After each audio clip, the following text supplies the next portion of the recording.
Good day, grade 12 learners. Welcome to today's physical science lesson. My name is Mashudu Mamboro. This lesson is brought to you by the Gauteng Department of Education in collaboration with the Saibono Discovery Center. Welcome to this first lesson for mechanics, term 2. We'll be dealing with work, energy, and power. So that's our focus, the very first topic for this term. And then I'm hoping that by the end of this lesson, you will have learned a lot. You'll be more confident with the topic. These are the objectives for this lesson. The very first objective is for you to know the definition of work. This definition was asked last year for an exam, and majority of learners didn't do that well in terms of defining work. So with you, I know you will be able to define work and do well in terms of that. So when the question says define work done, you will define work done on an object by a constant force. So work done on an object by a constant force as F delta X cos theta, where F is the magnitude of the force. So F stands for the magnitude of the force, delta X is the magnitude of the displacement, and theta is the angle between the force and the displacement. So what are we saying? We're saying here we have three things that you must consider when you're defining work done on an object. So we're saying work done on an object is done by a constant force. Is work done on an object by a constant force is given as F delta X cos theta, where we have said F is the magnitude of the force, delta X is the magnitude of the displacement, and theta is the angle between the force and delta X. This is very much important to say. Always consider the angle between the force and delta X, because it will determine the direction of the object. For example, if we are having the force that is moving in the same direction with delta X, then you will see that there is no angle between them, then it will be cos 0 degrees. But if the force is opposing the displacement, you will use cos 180 degrees. I just wanted to emphasize that, to say know the meaning of the force, the displacement, and the direction, the angle between the force and the displacement, because that gives you the direction in which the object is moving. You will see that with this one, when the force and delta X are in the same direction, we'll have a positive 1. When the force and delta X are in the opposite direction, we'll have cos 180, which is minus 1. So you see that the positive there indicate that is cos 0 degrees. Cos 0 degrees, you are always looking at the relationship or where the force is going and where the displacement is going. So if they are going in the same direction, we're saying is cos 0 degrees. And if they are going opposite direction, we're saying is cos 180 degrees, which means now I will be introducing you to the type of work that is done, which is what we're going to talk about. And then lastly, when the force and delta X are perpendicular to one another, it means when you find that the force is going to upward, and then the object is moving horizontal to the right like that, then we'll say that is the angle of 90 degrees. So it will be cos 90 degrees. And you will see that as we proceed with the lesson, you will see that when the force and delta X are perpendicular to one another, we will say there is no work done, or work done will be 0 joules. So it's important that you understand this definition, as it is showering you to this topic, and it is the foundation of this topic. So the most important thing here, we're saying work is done by the force. So force is at the center of the work done. Now we're going to look as well at work energy theorem. We're going to look at work energy theorem, which states that the work done on an object by a net force. So the work is done by the net force. So hence we write it as work net, because it's the work done by the net force. The work done by the net force is equals to change in the object's kinetic energy. So that's how you will state work energy theorem. We're saying the work done on an object by the net force is equal to the object's kinetic change in the object's kinetic energy. So please don't forget that that is your 2 marks that you must have. So 2 definitions that we talked about so far. Firstly, it was the definition of work, where we said you must be able to define work as the work done on an object by a constant force. That is very much important to say. This force is constant. So work is done by an object by a constant force as the force, and you define it as F delta X cos theta, where we said the force is the magnitude, the F stands for the magnitude of the force, delta X stands for the magnitude of the displacement, and theta is the angle between the force and the displacement. Per definition, for every calculation that you will be doing of work, you will always look at the direction, or you will always look at the theta, which is the angle between the force and the displacement.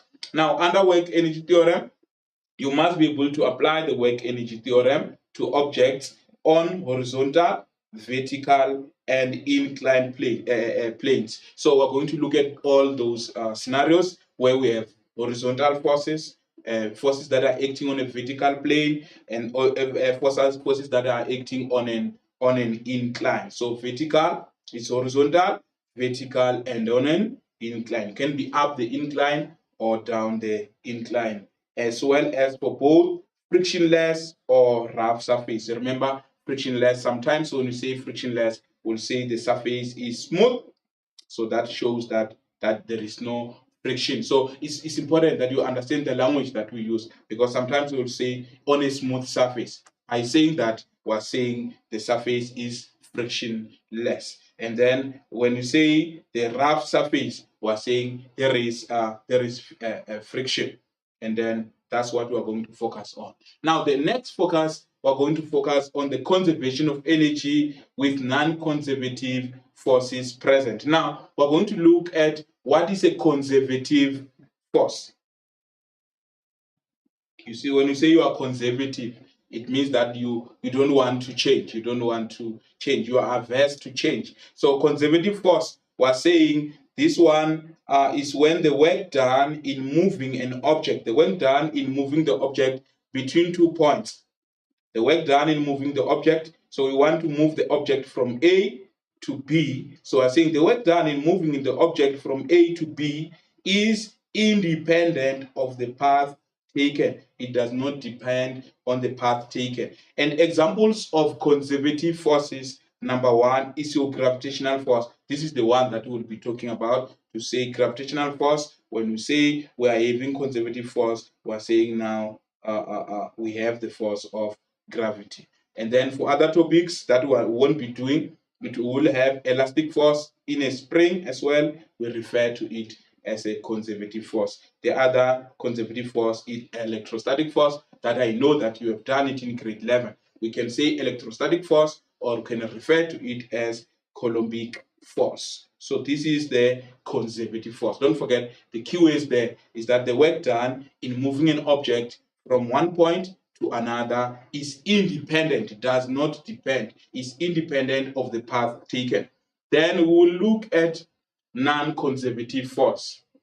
The non-conservative force, these are force which the work done in moving an object between 2 points depends on the path taken. So the main thing that you will see is that you are able to see that conservative force, they are independent, but non-conservative force, they are dependent on the path taken. What is this work that we're talking about? We're talking about the work done in moving an object from one point to another. So we're saying for conservative force, the work done in moving an object from one point to another is independent of the path taken.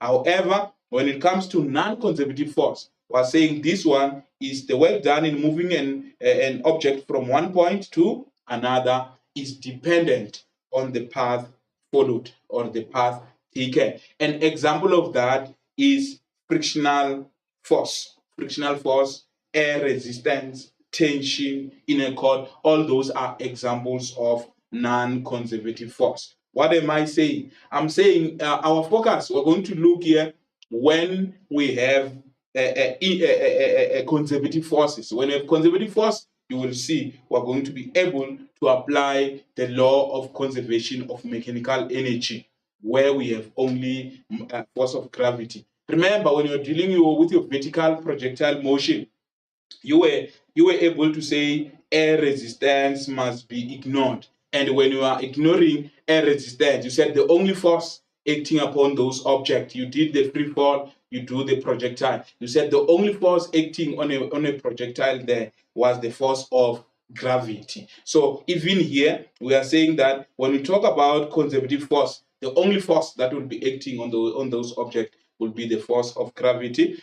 But when we talk about non-conservative force, we'll be having friction as an example of non-conservative force. So we'll look at all those two, the issue of conservative and non-conservative force. So you must be able to state the principle of conservation of mechanical energy. I want to emphasize this because the questions that say state, the questions that say define, we're saying these are marks that you must be able to collect. Remember, you have stated the principle of conservation of momentum, of linear momentum already when we were dealing with the topic of momentum.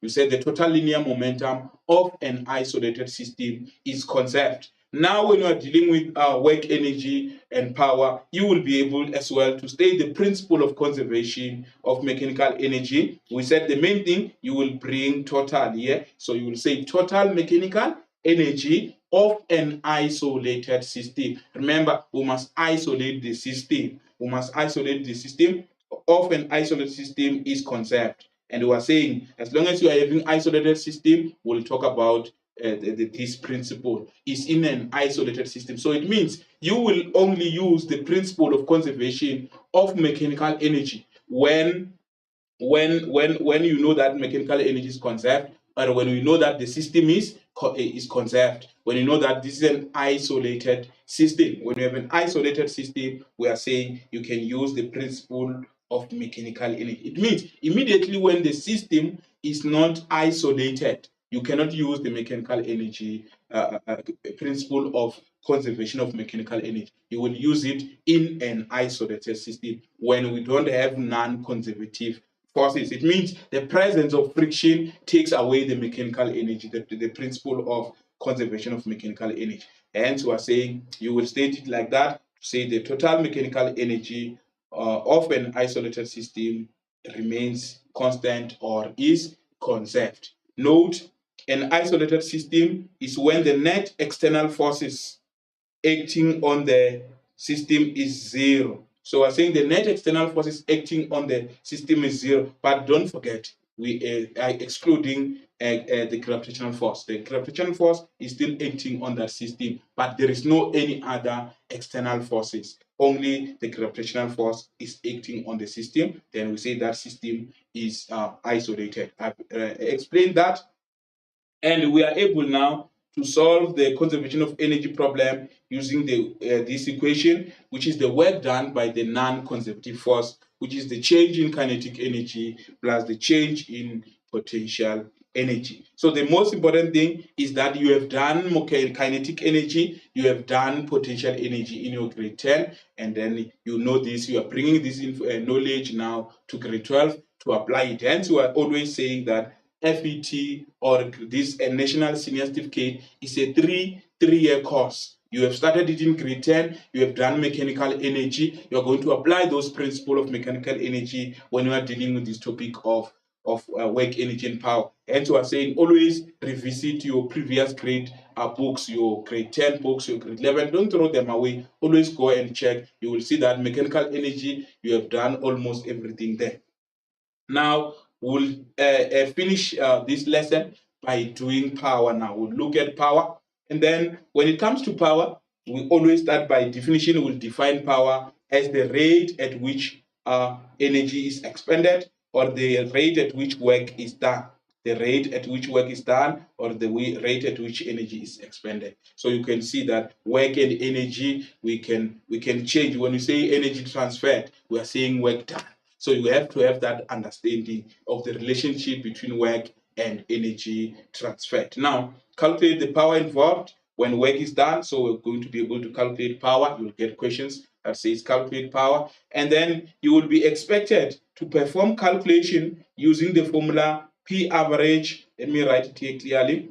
P average equals to the force, average force, FV force times V average. The force times the average velocity. But now you will only use this formula when you are given constant speed. You must have constant speed, and it must be along a horizontal surface or a rough inclined plane. It means there must be friction. There must be friction, and then we are saying now you can use this. The condition, two condition, is that the first condition will use this formula if we are given constant speed and when the surface is rough or when there is a presence of friction. So hence I indicated to you that when you say rough surface, we are saying there is a friction involved. Lastly, under power, you will be expected to calculate the power output for a pump lifting a mass. For example, you will be having lifting water through a height at a constant speed. As well here, you will be expected to do the calculation. So that is the objectives of today's lesson. We are hoping that you are ready. But now we are saying there is prior knowledge. There is something that you know already that will be useful for this lesson. Hence, we always start our lesson with prior knowledge to say you have done this in grade 10. And then we just remind you so that you are able to build from the foundation that already has been built. The first thing, you have defined gravitational potential energy. That is in terms of your grade 10. You define gravitational potential energy as the energy the object has because of its. So object as you are saying gravitational potential energy of an object, you define it as an energy that the object has because of its position. Is the energy that the object has because of its position in the gravitational field relative to reference point. And you know how to calculate gravitational potential energy.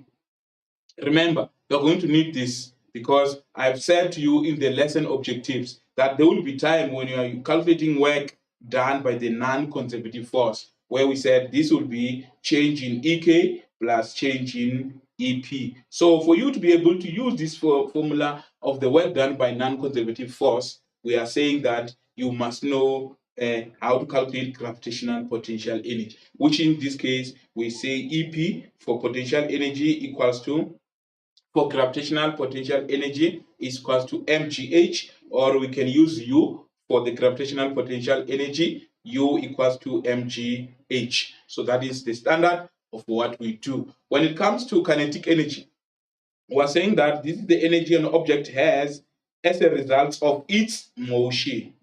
The energy that the object has as a result of its motion. So is the energy that the object possesses as a result of its motion. So that's what we are having, and you have done all this in your grade 10. And then we are saying you must be able to calculate the kinetic energy of an object, and it is given by EK equals to half mv squared, or you can just say K for kinetic energy equals to half mv squared. So these two formulas are coming in handy, and I said we need them. We're going to calculate the work done by non-conservative force. So you must be able to know the change in kinetic energy and the change in potential energy. Now, the most important part as well, you have done what is called mechanical energy. Mechanical energy was defined as the sum of gravitational potential energy and kinetic energy. So when you add EK plus EP, we call that mechanical energy. So by definition, mechanical energy is the sum of kinetic energy and potential energy. So all this important because this is the foundation we're building our house from. Now, without any wasting of time, we are going to look at the conservation of mechanical energy, which is what I talked about when we're doing the lesson objectives for grade 12. So it's an objective for grade 12 to say you must know how to state the law of conservation of energy. Look at the difference there. Now, when we say the law of conservation of energy is different when you say the principle of conservation of mechanical energy. So don't confuse the two. We are saying the total energy of an isolated system remains constant. That is the energy. As long as it's saying conservation principle or law of conservation, you know you must put total there. So the total energy of an isolated system remains constant. Sorry, when we move to the state the principle of conservation of mechanical energy, you must be able to say the total mechanical energy, so you're just putting total there, as I said, of an isolated system or in an isolated system, which means that in the absence of non-conservative force like friction, in the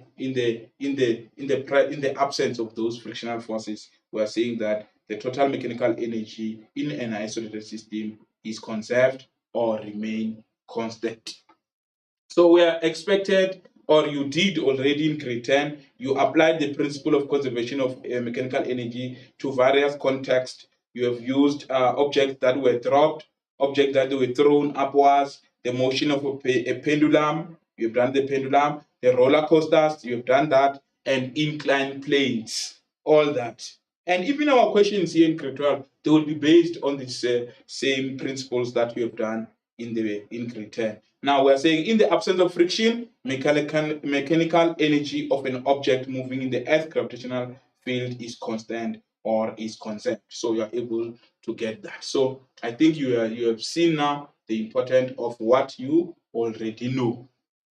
Now, without any wasting of time, let's do what is referred to as baseline assessment.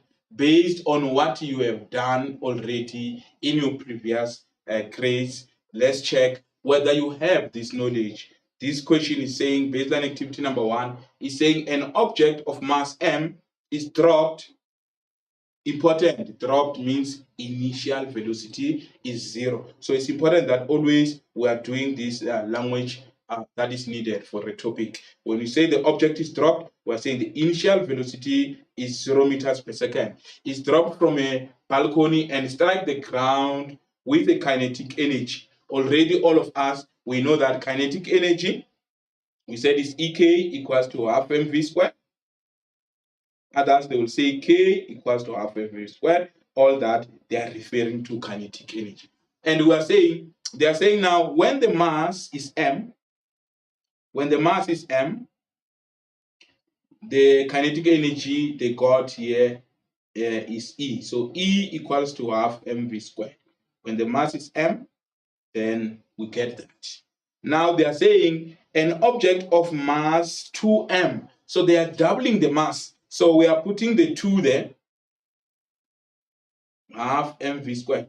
You can put it next to you can write 2m, or you can just take it out like that, or you can just write it as 2mv squared, which I think is important that you do that to say the now what we're doubling is the m. It's not the v, so you can't square it. You can't square it. It's the m. So the 2 is just not 2 squared. It's 2 of the mass. So you take it out, you can see that half mv squared, we said is E. So, which means that now we still have half mv squared there, which means our answer will be 2E. So we're saying, do some calculation, though you don't have values, go and substitute the m and the 2m in the equation of kinetic energy, and you are able to get the correct answer, which in this case, our correct answer will be D. I think we are all, I hope you got the same answer as you were doing the problem. Now, as you do this one, it says a motorbike moving at a speed v. Important, you pause there because we are given the speed there. The speed is v. As a kinetic energy, we're still talking to the kinetic energy, and that kinetic energy is E. So you can see that, okay, we're having EK half the v, they are saying is v, so you just write it like that, which is v squared.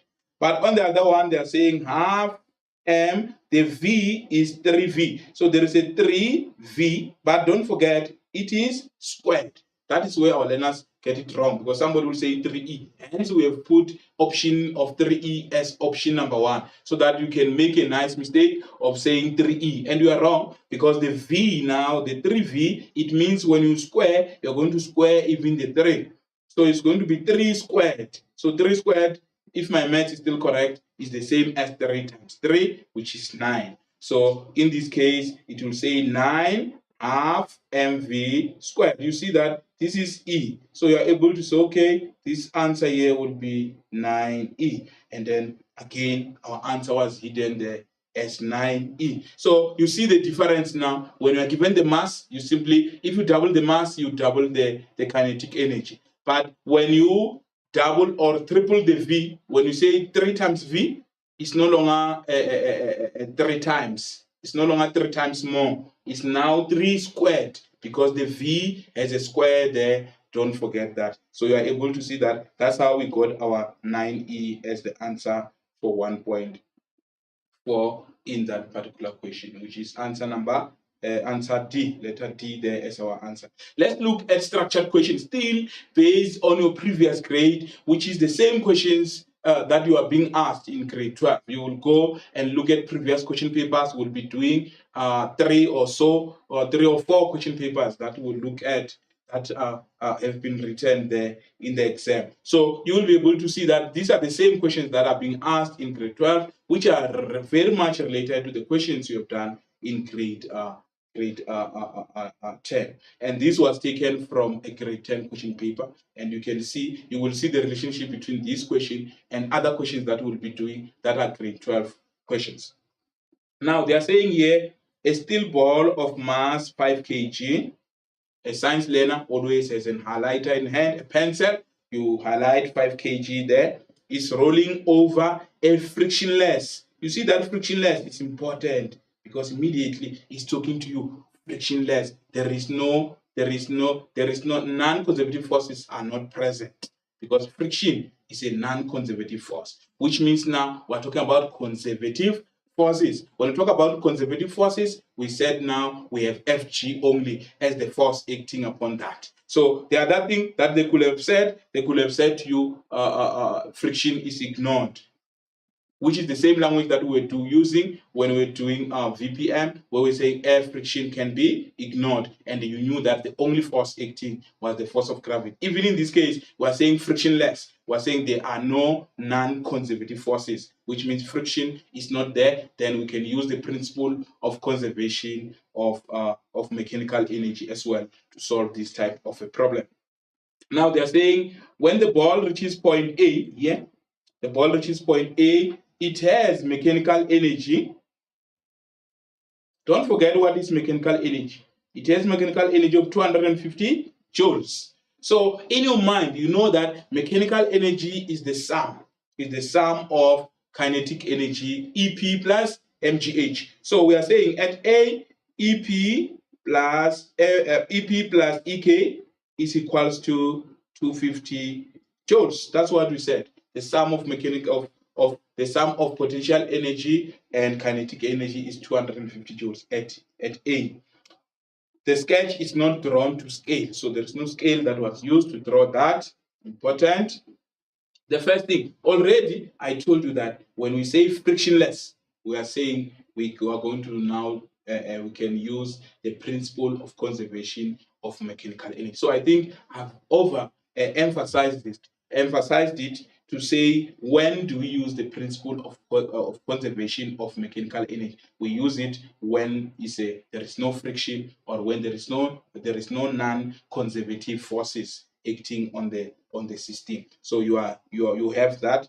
State the principle. We said the main thing. Don't forget, you say the total mechanical energy in an isolated system. Why are we saying the only force acting here is Fg? Because this is an isolated system, and they say in an isolated system, the force that is acting is the gravitational force. So we're saying the total mechanical energy in an isolated system is conserved or remain constant or is constant. So that's what we're saying. Q is there, total mechanical energy in an isolated system remain the same, is conserved, is constant. So we're just playing with ways there so that you know that you can say is conserved, you can say remain constant, you can say remain the same. Now we move and say now use your knowledge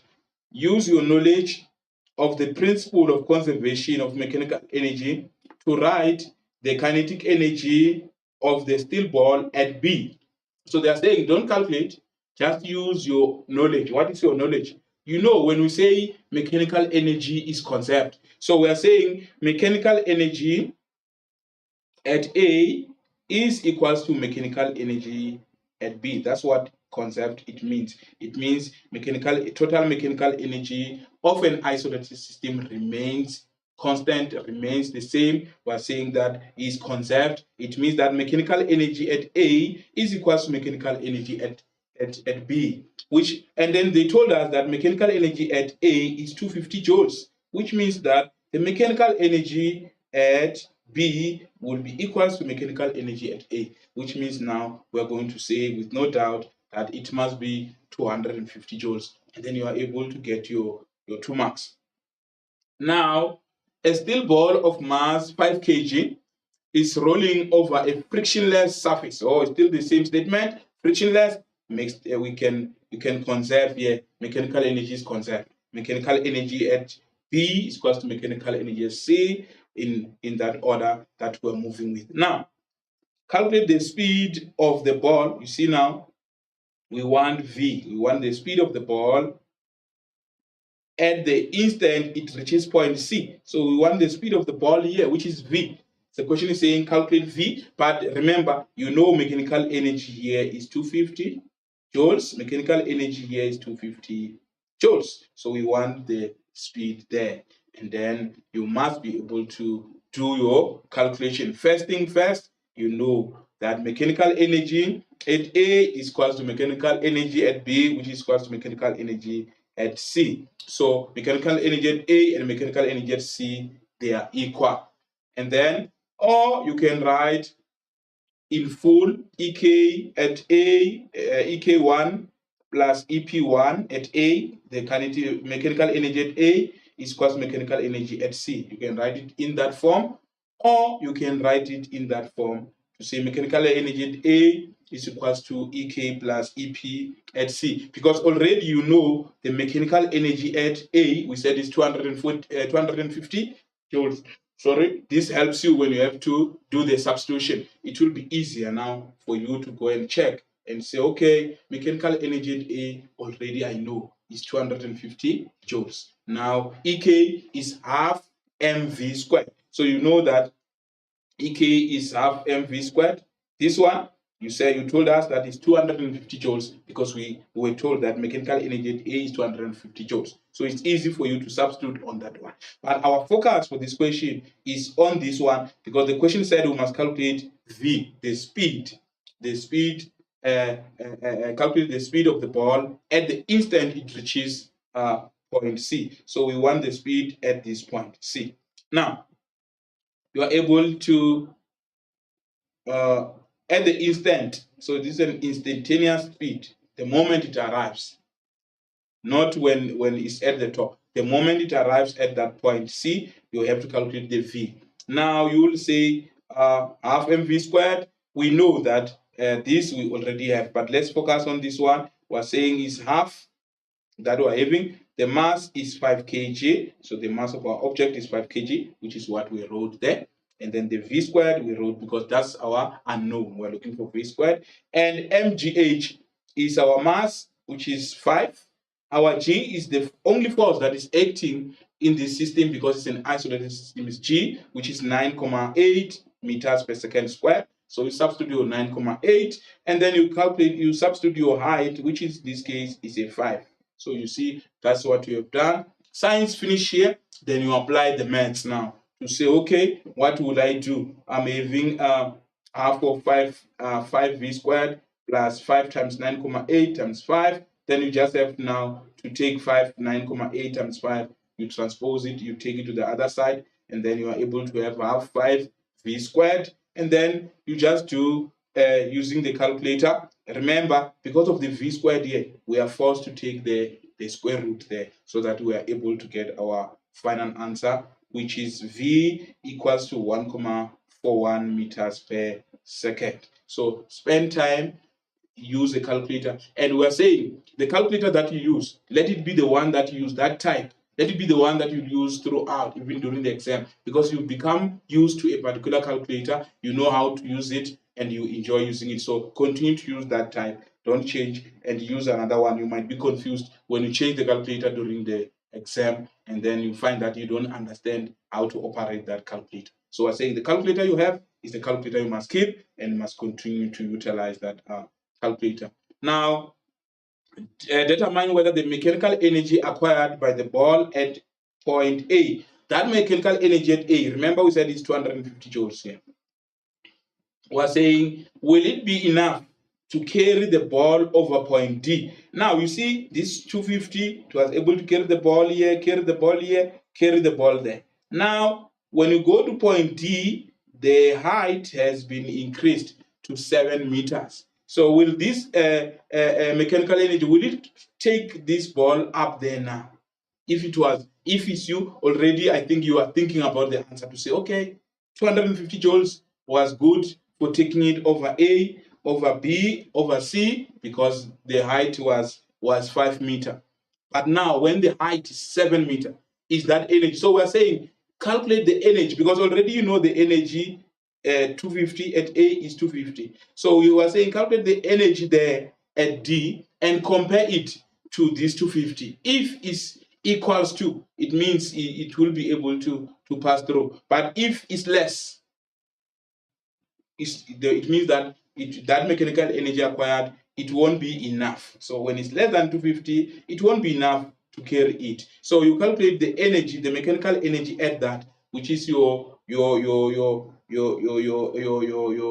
mv squared plus mgh at D, and then you are able to do that. And then we are saying that the ball was momentarily at D. The ball stopped for a moment there, and so we're putting 0 there, and then we have 5 times 9,8 times 7, and our answer is 343. And you can see that the energy that that the ball must be having, the mechanical energy, it must be 343. But now, in our case, how much do we have? We have 250. Do you think will that ball be able to carry it through? I think you are thinking twice there to say no. The minimum energy needed for the steel ball to reach point D is 343 joules. But the steel ball now is coming with how much? With 250. And then we are saying that the mechanical energy of the ball is 250 and is less than that of D. So the ball cannot reach point D because it doesn't have enough mechanical energy. It's carrying 250, but to pass there, because it's a 7 meter, we need 343. I hope you got that question, and then it made you to think. Go and look at these previous question papers of grade 10. You will find this type of questions. Practice them and sing them and know that you are preparing for your exams, because these are the type of questions you are expecting even here in grade 12. Now, as I conclude on what you already know, remember in grade 11 you have done forces. You were able to know the normal force, the frictional force, the gravitational force, and the tensional force. So you have done the free body and the force diagram, because that's what you are going to do. Remember, when we started our lesson, we said work is done by a force. It's the force that does the work. So you got to know the forces that are acting on a particular body in order for you to, or an object, in order for you to do the calculation. So it's important. These forces are important. Hence, I'm referring to them to say the normal force. The normal force you have done now. You have done the Newton's first law, Newton's second law, Newton's third law. You have done forces. You are armed and ready for work, energy, and power, because you will need that knowledge in order for you to do these calculations. And then you will remember that the normal force, we said this is the force that is always perpendicular to the surface. It's perpendicular to the surface. It's perpendicular to the surface, and then is perpendicular to the surface, the normal force perpendicular to the surface. And then frictional force, we said this one is the force that is applied to the object, and this force opposes. So it opposes the motion, which means when friction is going that side, delta x is going that side. It opposes the motion, whereas the normal force we're saying is the force that is perpendicular to the surface of the body. it acts perpendicularly as indicated. So I've given you your answer there, that this is normal force. But I wanted to talk to other forces so that you always remember that we have frictional force, which we are saying this one, it opposes the motion of an object. The gravitational force, which is the force that is always towards the center of the earth, is applied there. It goes straight downwards. That is your Fg. And you are saying your normal force will be the one that is perpendicular to the surface. If this is your surface, then it must be perpendicular, meaning that it forms the angle of 90 degrees. So that information that we have done is important. Your frictional force that will be acting there, and then we are having the applied force, and then tensional force is the force that is acting on the string or on the spring. So when you're having a string, we know that the force there, it will be tensional force. So it's important that you revise the forces before you do work, energy, and power, because it is the force that is going to do work. So it's important that you have and you are armed of that information. Now let's look at this. It says Elena pulls a block at a constant speed over a rough horizontal surface with a force F.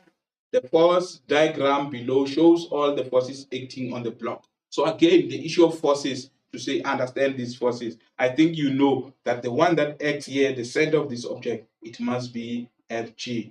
And the one that is acting like that, it must be your normal force, because we said it's always perpendicular to the surface. And then we talked about that. We talked about frictional force. We said our frictional force always opposes motion. It always opposes motion. Then we have our applied force that is applied on that particular object. So you are able to see that. But when they say constant speed, what comes to your mind in terms of Newton's laws? Newton's laws, you remember Newton's first law. You said a body will continue to move with its constant speed or will remain at rest unless acted upon by an external resultant force. So we are saying now, for this one, we are saying F net equals to 0, which is Newton's first law. So you are able to see that, okay, even when I'm dealing with this topic, it's important, because when they say constant speed, I'll say that F net equals to 0. So you must know that it's telling you that F net equals to 0. That constant speed is saying that F net equals to 0.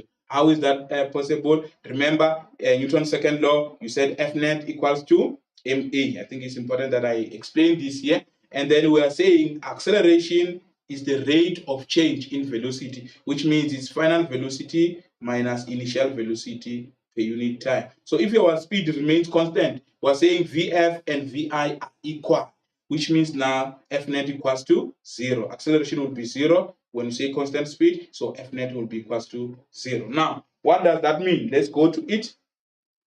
Which one of the following relationship between the magnitude of forces F, X, Y, and Z is true? Now let's look at the first option. They're saying this F, or applied force and friction, applied force is greater than Y. Will that be correct? That the other one is greater than the other one? Then we won't have constant speed, because the issue of constant speed, Newton's first law, remember we're talking about balanced forces. The forces must be balanced, meaning that if the forces are balanced, they must be equal, which means that our F and our Y must be equal. And we know that the two, which is the normal force and the Fg in this case, will as well be equal. So I think this is a very nice question to remind you of forces, because it is these forces that are going to do the work that we are going to talk about. And then with that, I have concluded on what you know, except to say you have done resolution of force vectors. So you have done the resolution. Remember, we'll have forces that are acting on an incline. So we know, you know how to, that all the forces that are acting at an angle, they must be resolved into the vertical component and the horizontal component.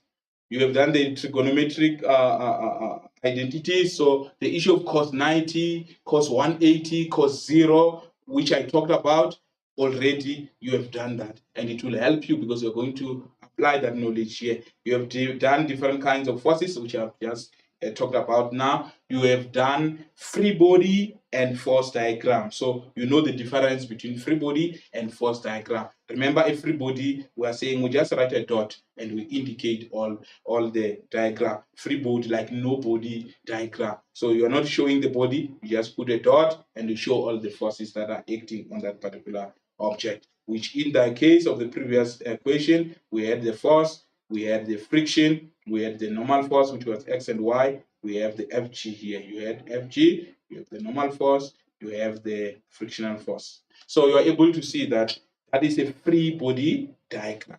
But on say force diagram, you are showing the diagram now like a box. We'll draw a box there, and then you are able to draw the forces per definition, because we're saying kinetic friction or frictional force, we're saying it opposes motion, but it's parallel to the surface. This one, frictional force, is parallel to the surface, so you're going to draw it in that manner. And then when it comes to the applied force, you have your applied force that is acting, your normal force that is perpendicular to the surface at 90 degrees there, your Fg, which you said, remember this one, I should have just taken it down here because it's perpendicular to the surface. And when it comes to the Fg, we said it's at the center of an object. That's where our Fg will be. So you know how to differentiate between the force diagram and the free body diagram. And you are going to find many questions that ask you to draw force diagram or free body diagram. So do it well. I've talked about Newton's laws, that you've done all of them and you're going to apply their knowledge. You have seen when you said constant speed, we went back and said Newton's first law, F net equals to 0,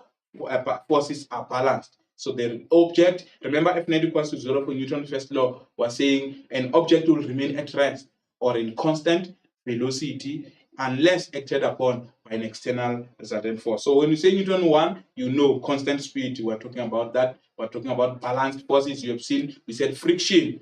For it to go with a constant speed, the friction and the applied force must be balanced. They must be equal. And then we talked to that one. You have done the momentum and you have done the impulse. Remember, when you talk about impulse, you said it's the product of net force and delta t and the time there. So it's important because the net force, this principle of net force that we are talking about, remember we said work energy theorem is talking about the work done by the net force. So you can see you have done that under impulse. Vertical projectile motion, I just talked about it to say we're saying ignore air friction. What does that mean? It meant that the only force that was acting was the gravitational force. It's the same principle that we're going to apply when we're dealing with work, energy, and power. So I think you are empowered now to deal with this topic. And already in our objectives, these are terminologies that you must know. The first one being how to define the work done on an object by a constant force. Remember, we said is the F delta X cos theta, where we said force, F then for the magnitude of the force, delta X is the magnitude of the displacement, and theta is the angle between the force and displacement. And then work energy theorem, we stated it again. We talked about the conservative force. The conservative force, we said this one is the work done in moving an object between 2 points is independent of the path taken. And we talked about the non-conservative forces, which in this case, we say this depends on the path taken. And we said here, we're talking about friction. And then we said the work done by the non-conservative forces is change in EK plus change in EP or change in U as written there. We talked about the principle from grade 10, the principle of conservation of mechanical energy, where we said is the total mechanical energy in an isolated system remains constant. Lastly, we define power as the rate at which work is done or energy is expended. I think you are ready now. You are saying, sir, we've heard you. We want questions now. We want to do and apply all this knowledge that we're having. Now, it's important that we take you through the data sheet because this is important. Remember, with the definition that I said, it was on the paper last year, 2024, the defined work done by a constant force. Work done by a constant force. We are saying that it's given by F delta X cos theta, and then you indicate that the F is the magnitude of the force, the delta X is the displacement, and the theta is the angle between the force and the displacement. So if you are able to do that, we will be able to utilize that formula. And this is the formula that we will be using. As long as we say calculate work done, then you just change the force. If you say calculate work done by friction, you just change the force and say this time is the friction that is doing the work. So you will write friction cos theta. Calculate the work done by tension, so you will change the force to be tensional force. So work done by that tensional force. You can just use T, capital T, or FT to show that the force cos theta. So you know that the formula is this one all the time. We're changing only the type of the force that we're having. So this definition is important. This first formula is very much important because the definition is embedded on it. Number two is the one that we'll use to calculate the work done by a constant force. We talked about kinetic energy, your grade 10 knowledge, your potential energy. We talked about it as well. Gravitational potential energy, to be scientifically correct. It's a gravitational potential energy. We talked about the work energy theorem, which we said the work done by the net force is equals to the object's change in kinetic energy. You are able to do that. And then remember that change is always final minus initial. So if we're saying change in kinetic energy, it will be final kinetic energy minus initial kinetic energy. And then we said the work done by the non-conservative forces when we are having friction present. We said you will say change in kinetic energy plus change in gravitational potential energy. We said the P average equals to FV average. We use it when we are having constant speed. This one is when we have constant speed and on a rough, can be horizontal or on an inclined plane, but the surface must be rough surface. And then we said as well, we'll apply it when we're lifting the water thing there. We talked about that in our objectives. The power, by definition, the rate at which work is done or the rate at which the energy is expended. So you are able now to see that if I know this data sheet, I will remember of the definitions. Most of definitions, I will come here, I will get them, I will get them, I will get them. So it's important that it will help you when you have to do the calculation. Copy the formula as it appears in the data sheet. Don't change, don't make something subject to the formula. Just copy the formula and substitute the way it appears. I think we are ready.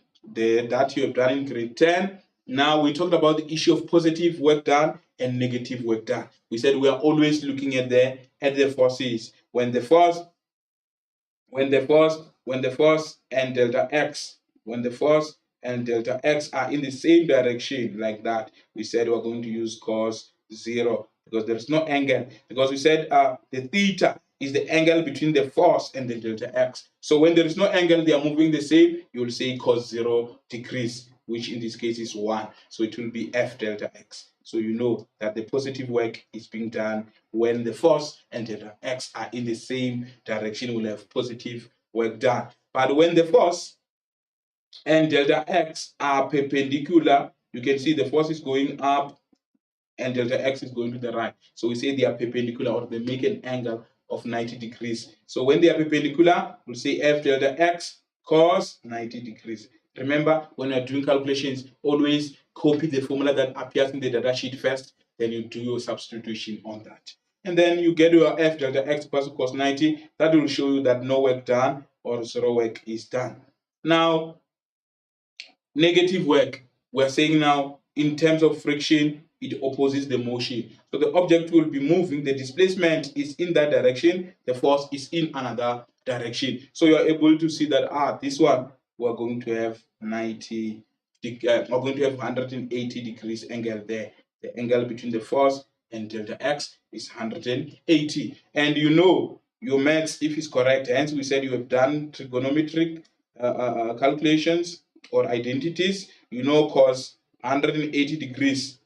Just use a calculator if you don't know, then you get your -1 there. So you know that negative work is done when the force and delta x are in opposite direction. So you got to just look at the situation and say, is this positive work being done? Is this negative work being done? Is this no work being done? We're saying no work is done when the force and delta x are perpendicular, but when the force and delta x are in the same direction, we said positive work is done. Negative work is done, we said when the force and delta x are in opposite direction. So the object is moving to the right, the frictional force is going to the left, then negative work is done. Or we'll explain that even much further as we move. Now this one is yours. You can see what he's doing.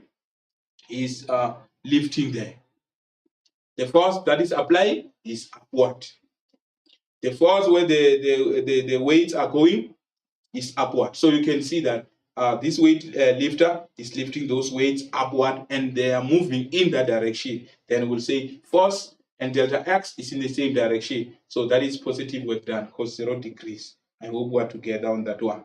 Now, no work done. Let's check. You can see that it's lifting all these weights, it's lifting them upward. But delta x is moving in that direction, which is my left. It's moving to that direction. So you can see that we're having delta x in that direction, but we're having the force that is upward. So that gives us cos 90 degrees, and we're able to see that no work is done because cos 90 degrees is 0. So always know when do we say positive work is done, negative work is done, and no work is done. Now, steps now in doing calculations, because that's where we're going now for the rest of the remainder of the session. We'll be dealing with questions, exam questions.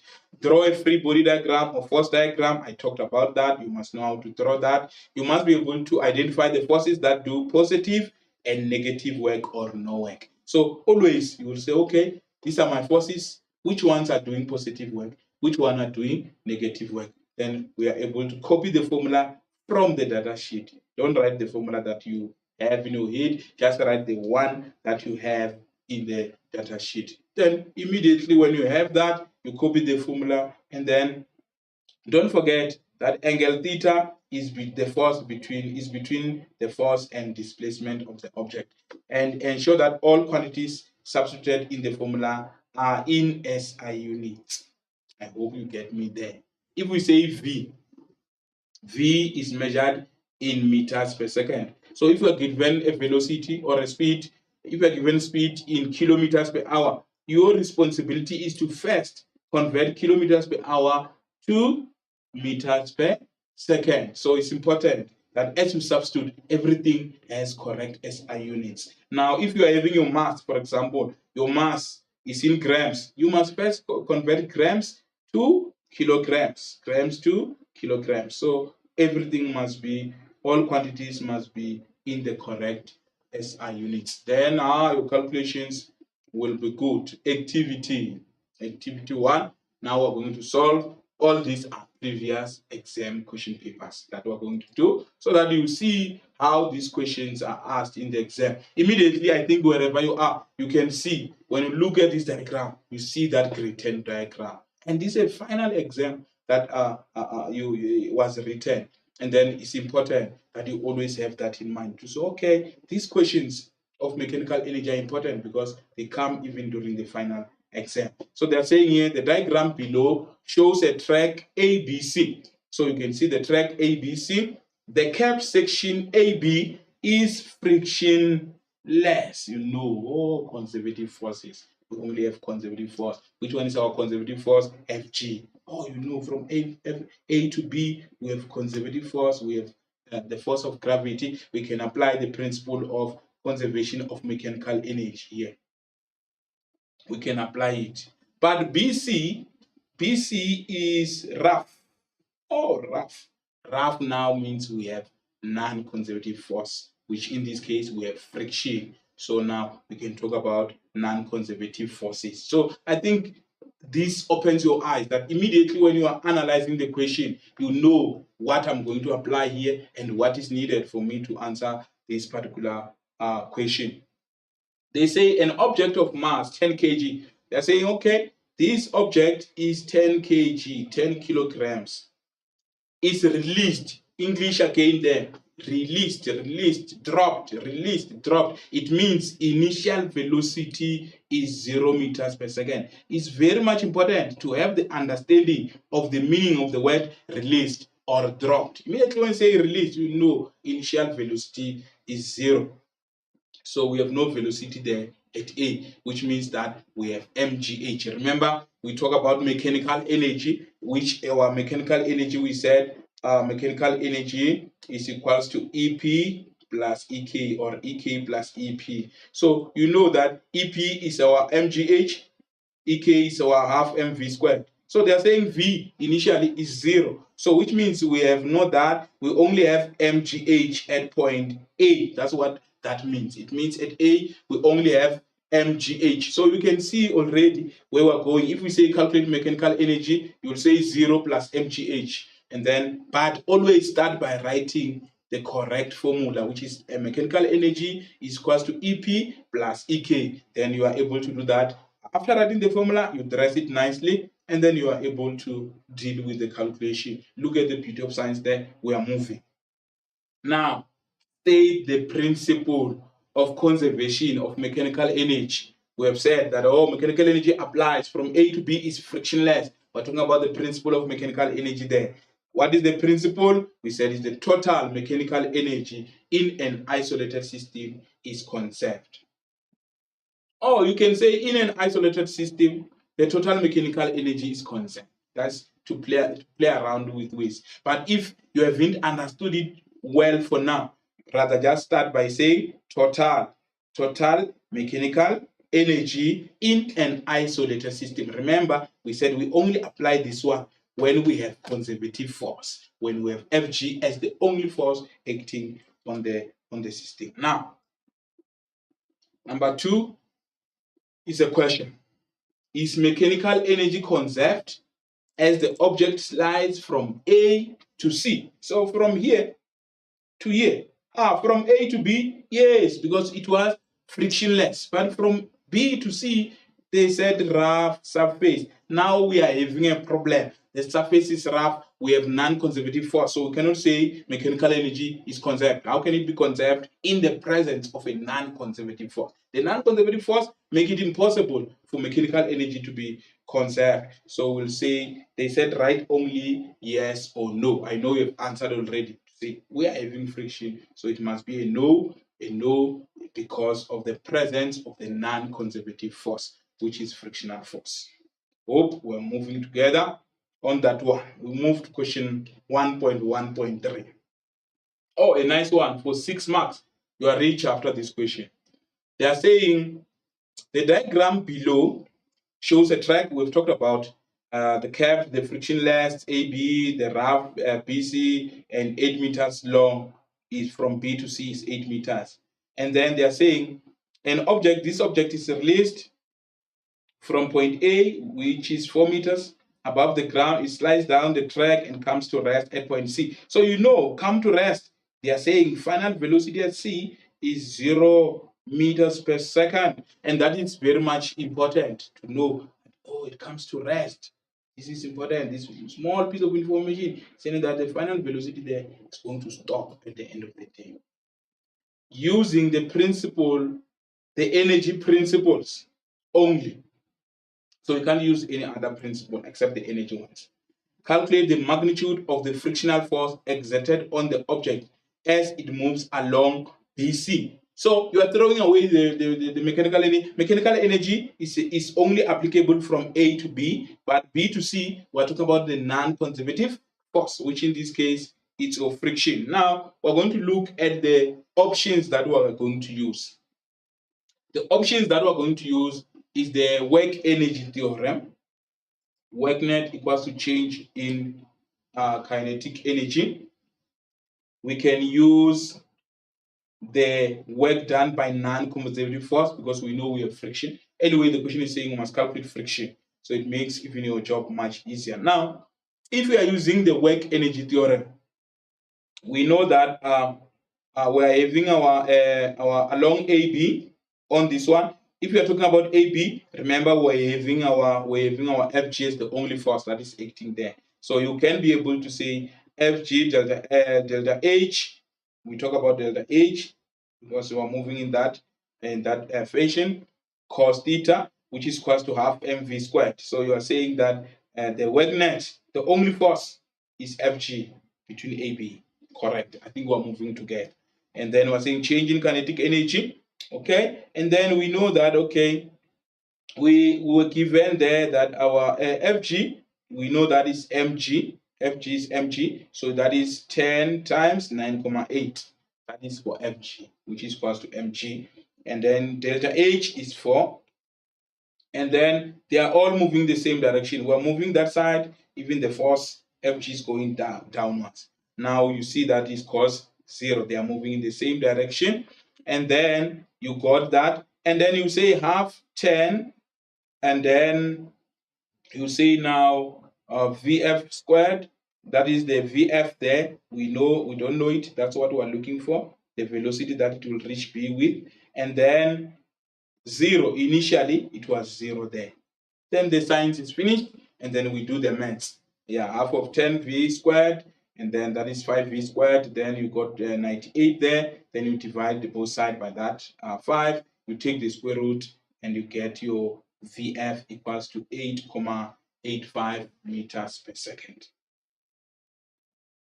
8 VF is 8,85 meters per second. But now you talk to the final velocity there at what? At B. Now along BC, on this one now, the BC, you can say work net equals to change in kinetic energy, which now the force that is acting on BC is the frictional force. And then you can say F delta X cos theta equals to change in kinetic energy. Remember, the friction is opposing the motion. When the object, this object of 10 kg, when it is moving to the right, remember that the friction was pulling it backward. So you know that friction, you must use 180 degrees. Now you get the half of 10, and then you saw that final velocity at C, we said is 0 meters per second. So minus the initial, which is the final at B. So you need this final at B so that you are able to substitute it there. So you are able to calculate your friction, and then you get friction equals to 48,95. Or else you can use the work done by non-conservative force, which in this case is friction delta X, which was 8 cos 180 degrees equals half of 10, 0 minus that, which is the same, and then you get a friction of 48,95. And then we're able to accept here 49 newtons, because some of you would like to round off, and the use of a calculator, there might be small difference in your answers. You can get 48,95 or 49, but we accepted up to 49. I think you have seen the importance of this type of questions, and science was applied there. Now, let's go to activity 2 now. Activity 2 was saying a constant force, F. Remember, when work is done by a constant force, we talked about that, is applied at an angle of 30 degrees to the horizontal on a crate of mass 6 kg. So it's a crate of mass 6 kg that is initially at rest, as shown in the diagram below. A constant frictional force of 10 newtons acts on the crate. So that is the frictional force. We are told that is 10, the applied force. So they are saying there is frictional force there, which is 10 newtons. 10 newtons or frictional force on the crate as it moves from rest. So the crate starting from rest at A is at rest. Rest means initial velocity is 0 meters per second. It's important that we always catch those ways, like war, rest, released, dropped. They always remind us that the velocity initially was 0 meters per second. Now along a horizontal surface to point B, so it was moving from A to B, and the distance there, or our displacement, was 1,5 meters. The distance between A and B is 1,5 meters.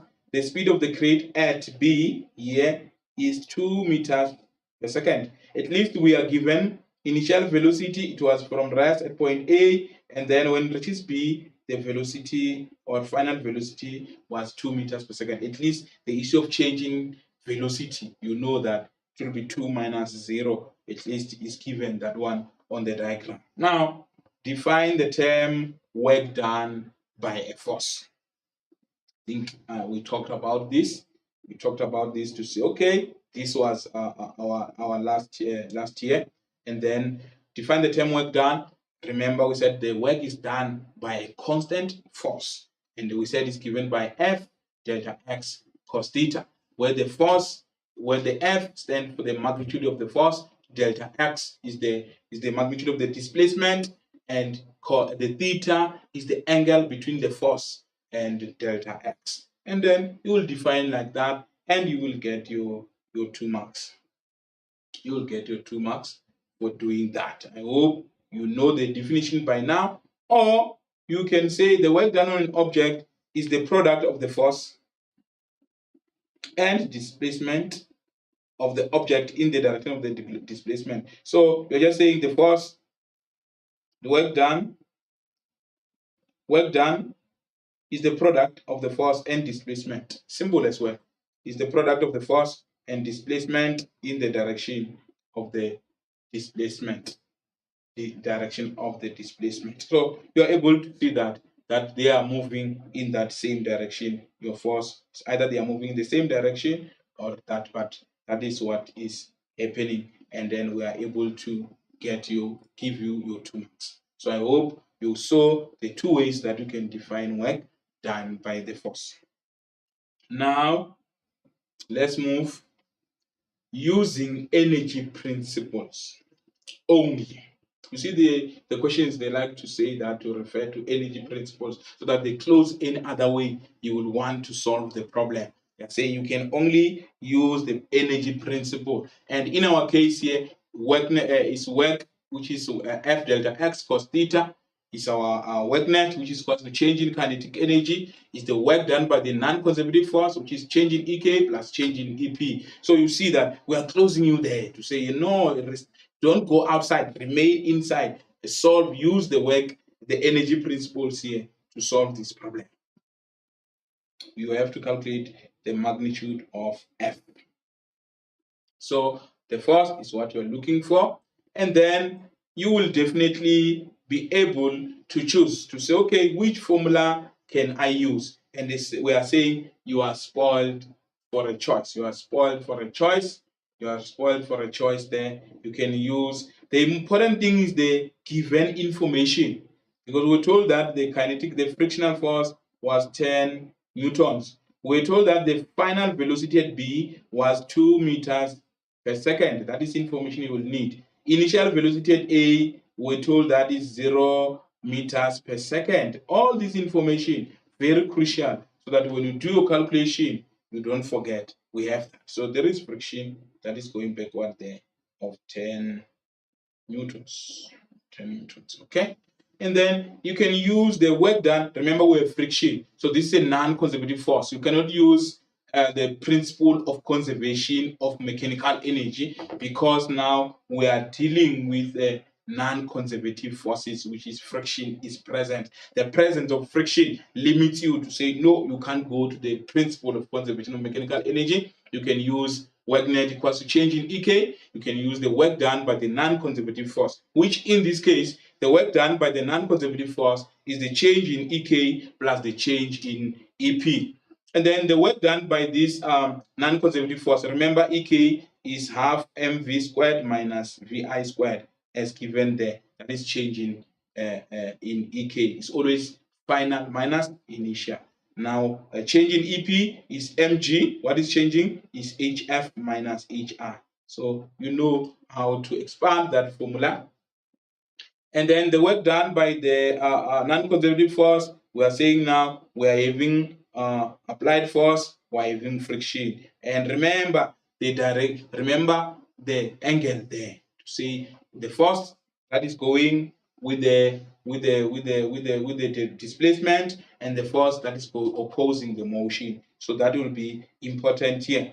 And then for the applied force, we said the force is F, and it's moving, delta X is 1,5, it's moving for 1,5, and the angle is 30, it's moving at 30 degrees, so it's cos 30 there.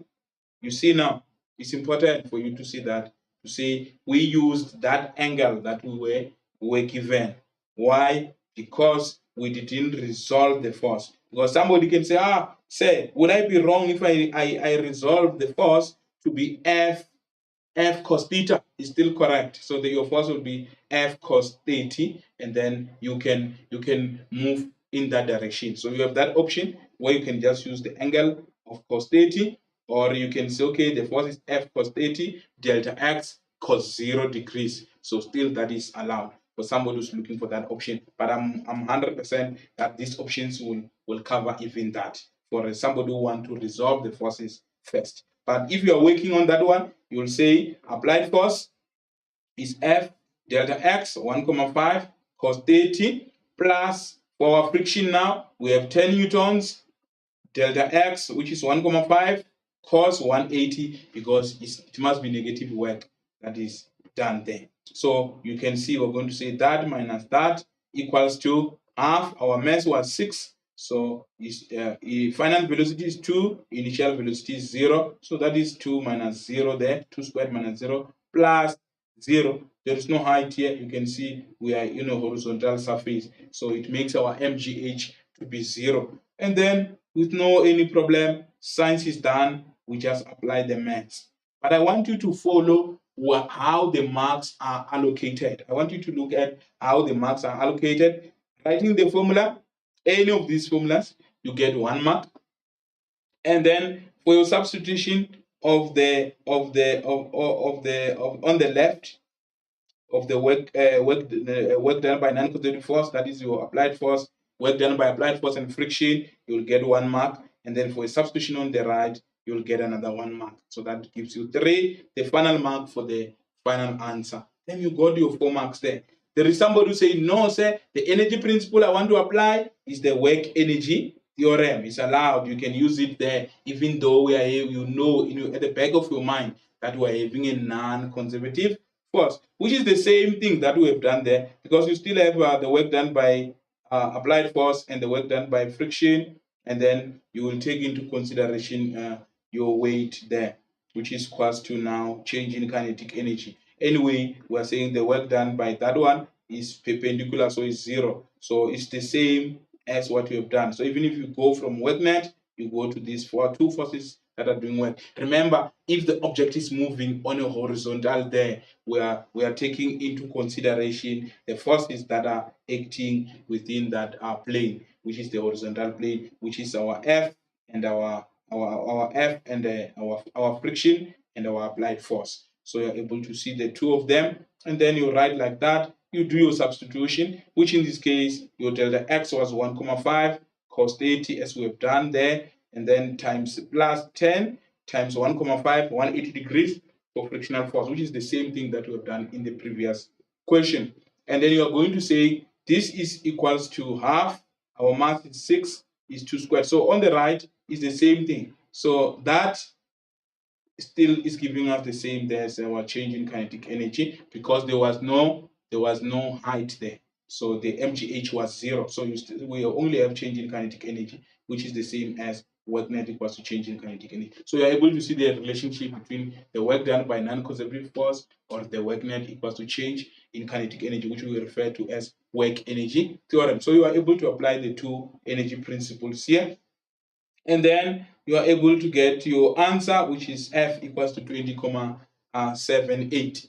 Now the last option, which is option number 3, you can still use the same formula, work net equals to change in kinetic energy, but you decided now to do what? To resolve this force, this one, which is F cos theta here, because you know the work is being done horizontal. The object is not moving like that at an angle, which means that the actual force that is making the object to move to the right for 1,5 meters is F cos theta. So you can resolve this force. Remember, when you resolve the force, you'll have the vertical component, which is F sin theta, and you will have the horizontal component, which is F cos theta. In this case, our theta is 30. So hence you can use that option as well, and it will help you as F cos 30 minus 10, which is our friction. Then you have your 1,5 cos 0 degrees. So in real essence here, we're saying work net, that work is done by, so we're simply saying F net delta x cos theta as the work done by the net force, like that. Our F is F cos theta which is the component there, the horizontal component, minus friction, that is our F net. And then we have our delta X, which is given there is 1,5 and is moving to that direction, which is cos 0. So you can still use this option as well. So you have three options, and I've nicely explained them to you. And I'm hoping that as you do these questions, apply different options so that you are able now to say, okay, let me use the work done by non-conservative force. Let me use the work net, so that you check the one that you are mostly comfortable with and you move with it. And I'm telling you that you will enjoy work energy theorem. Now, question 2.3, it was a constant force F is applied at an angle of 30. Okay, we read the statement, we know everything, we've done the calculations. It was now a 2 kg object is placed in the crate. Okay, they are bringing now another 2 kg now. They are saying, what effect will this have on the work done by the same force when the crate is again moved from point A to point B? Will the work done increase, decrease, or remain the same? Remember, we're applying the same force. We said it's 20 comma in the last previous question, 20,78.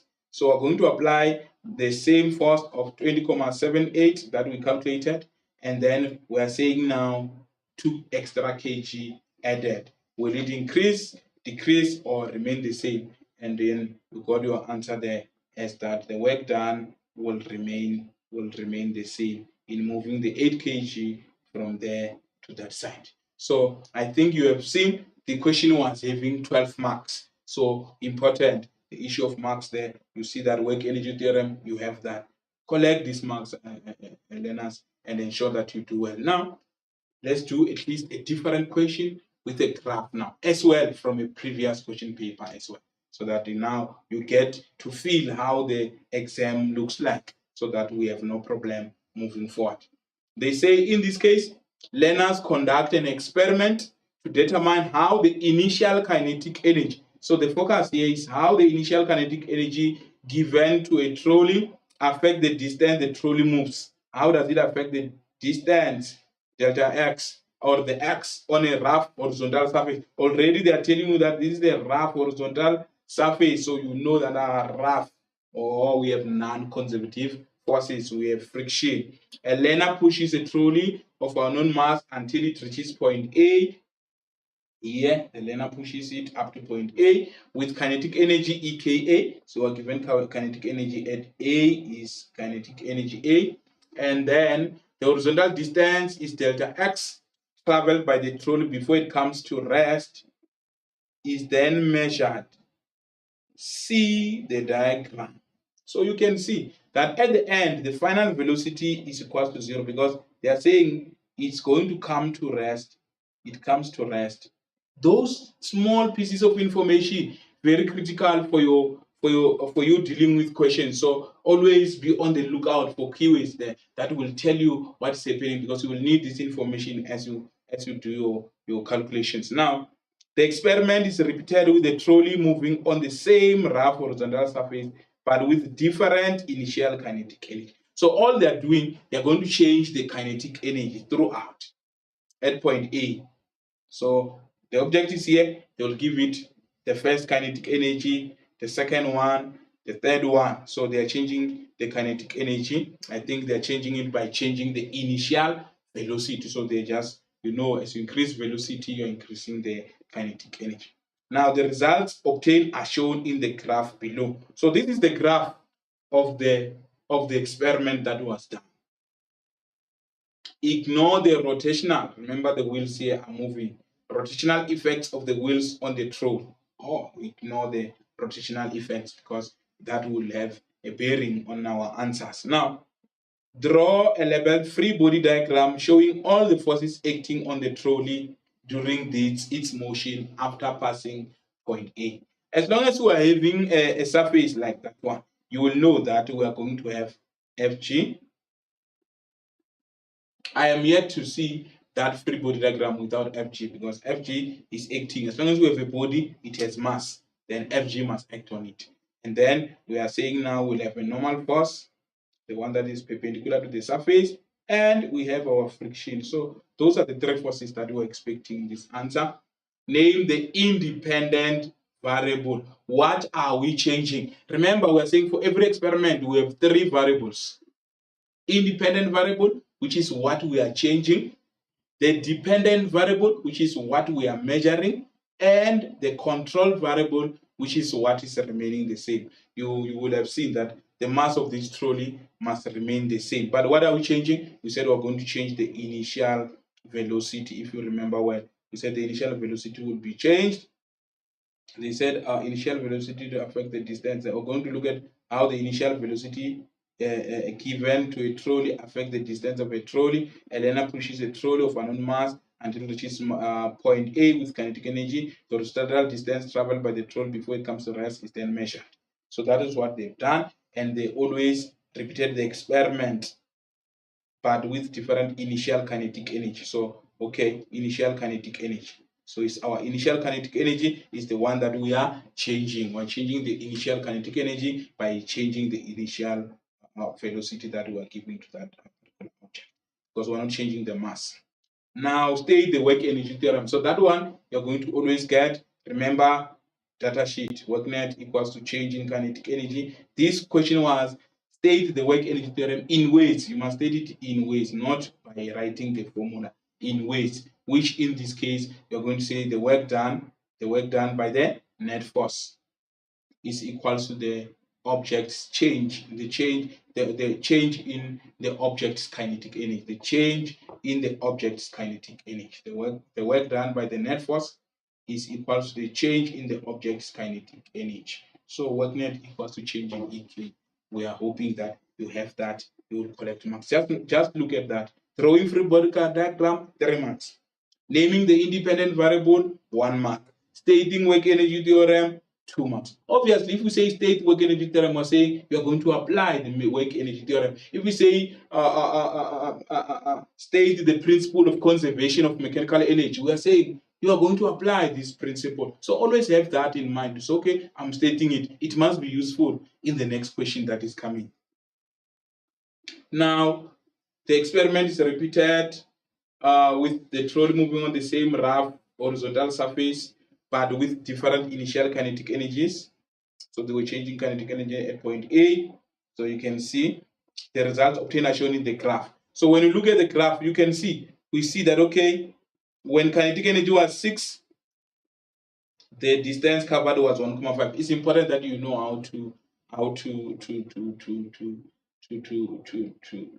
analyze the graph. It's important you know how to analyze the graph. You say, okay, when I analyze this graph, I will say, okay, when they change, when kinetic energy was 0, the distance covered was 0 when we started. But when kinetic energy was 6, the distance covered was 1,5. When kinetic energy was 12, the distance covered or traveled was 3,0 meters. When it's 18, it was 4,5. So you can see as the kinetic energy increases, you can see that the distance traveled as well is increasing. Now they said the results are obtained below, but they're saying we must calculate the mass of the trolley. The mass of the trolley. So they wanted you to calculate the mass of the trolley if the coefficient of the kinetic friction between the wheels of the trolley and the rough surface is 0,18. So you know the most important thing is the coefficient of kinetic friction there as 0,18. So immediately when you see that, you know you're going to need the formula, that one of the kinetic friction, which is the kinetic of coefficient of kinetic friction times normal force. So you will need that as I indicated there. But the most important thing that you have to understand is that for you to get your friction, you can just use the gradient of the graph. But now you know the relationship between kinetic energy and change and initial kinetic energy. Remember, we were saying work net, the only force there we said was friction. So you have friction as your work net. If you can say work, let me write here so that I don't take your space. Work net equals to change in EK. So this will remind you that, okay, if that is the case, work net equals to change, the only force is friction. And then we said final velocity was 0. Remember we said the ball came to rest at the end. So you know that we're having EK initial here. We're having our EK initial and that. So you are able to see that what we're having is delta x, which is the distance traveled. We're having a kinetic energy as well. So you know that, okay, the change in y, which is change in x over change in x over change in y over change in x, that will give you change in x, and then you now going to have kinetic 1 over f, the coefficient of friction, as your gradient as you calculate. So whatever you get there, you must be able to say 1 over f equals to 1 over 4, and then you get your friction, which is 4 newtons. And then you are going to use the formula for kinetic friction, which is the coefficient of kinetic friction multiplied by the normal force, which in this case you got 4, and then you say the coefficient was 0.18. You know normal force is given by your mg there for horizontal plane. So hence you have the m times the g there for the normal force. And then you multiply that by 0.18 and you make your mass subject of the formula. Then you get that the mass is 2.27 kg. Or you can follow other method. You can use the work done by the non-conservative force, which in this case is the work done by friction, which is equal to change in kinetic energy. And then this one, I think it makes more sense to yourselves to say, okay, the only force is friction, which is negative 1.5 F, which is equal to 0 minus 6. In this case, you are able to calculate your friction as 4 newtons, and then you are able now to come back to this formula and substitute your 4 there. And then you do the same. You can use work net equals to F net delta X cos theta. Still, it will do that. You can use for 6.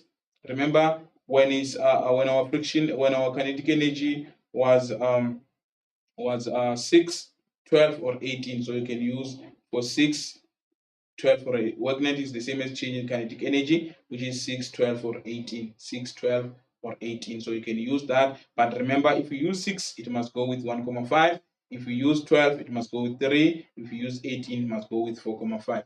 And then you're able to substitute. You get your friction, you go to the equation of kinetic friction, which is the coefficient of kinetic friction times normal force. Then you are able to get your mass as 2.27 kilograms. Now, as I conclude the lesson, I just want us to look at power. To say power, we said is the rate at which work is done, and then we said one watt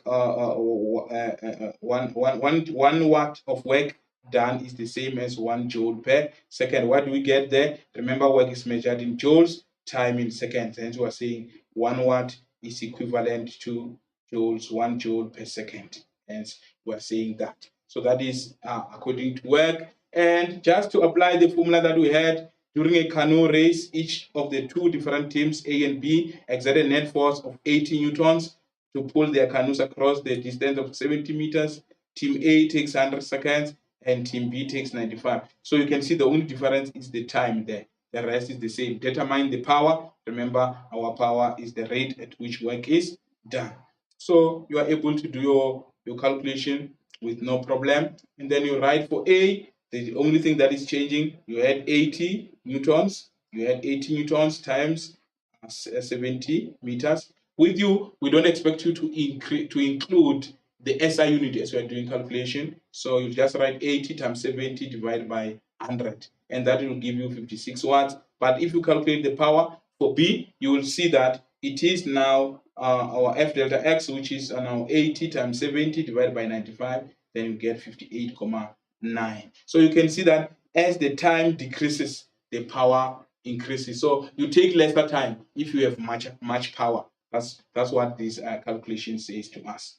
Now, the issue of average power, I've told you that when we are having constant speed, on a rough surface, I said we can use now P power equals to FV, which is what we're having there. So don't forget, you are able to apply that particular formula. Now, homework. It will be bad for me to leave here without giving you a homework to say as you are at home. So you can take a picture of the homework. Then you are going to answer this very nice question. I think you are going to enjoy it. It's a very nice question. I hope you took those pictures, you have it with you, or as you'll be rewatching the video, you will be able to do this homework for yourself. And then it continues up to 5.5. The homework had 17 marks. You can see we're moving up the incline. So this must be interesting homework that I'm hoping that you will do and enjoy. And without any wasting of time, I will move to summary to say now, this is your summary now of what we've done. You can see we've done a lot of work. Remember, this is now the work that we are supposed to do over the time of about 2 weeks. Now, you have seen we have talked about the positive work done. We have indicated the relationship when the force and delta x are in the same direction. We have talked about the negative work done when the force and delta x are opposing, they are in different direction. We talked about that. So it's important that you always remember this. Zero work done, we said, is when the force and delta x are perpendicular to one another, when the angle there is 90 degrees. Now, the summary, when it comes to work energy, remember we talked about the conservative force. To say when we have the conservative force, we can apply the law of conservation of mechanical energy. And we have indicated that the law of conservation of energy is not the law of conservation of mechanical energy. Because the law of conservation of energy, it said energy cannot be created nor be destroyed. It can only be converted from one form to another. But when we talk about the law of conservation of mechanical energy, we're saying the total mechanical energy of an isolated system is conserved. So we really spend time on that. We talked about the non-conservative force, where we said you can use work done by the non-conservative force, change in EK plus change in EP. You can even use the work energy theorem to solve these problems. I think you have seen, don't forget, when we have non-conservative force, that's when we have the presence of friction. But when you talk about conservative force, that's when the only force that is present is the gravitational force. So we talked to that. Summary in terms of the power, we said we have the power, which is the rate at which work is done, or the rate at which energy is expended. And we said when we have constant speed and rough surface, we can use that P average equals to FV average as our formula. And then we said we can use that even to calculate the power there when we're having a water rate at which water is pumped, liters per minute or kilograms per minute. We said we can use that formula for that. And then I just want to review of the next lesson. Very excited about it. It was coming just in time on the 25th of April 2025 at 2:30 to 4 o'clock. We'll be doing rates of reactions. I always want to say thank you very much. Closing with these words of Albert Einstein: anyone who has never made a mistake has never tried anything new. Keep on trying. See you next time. Goodbye.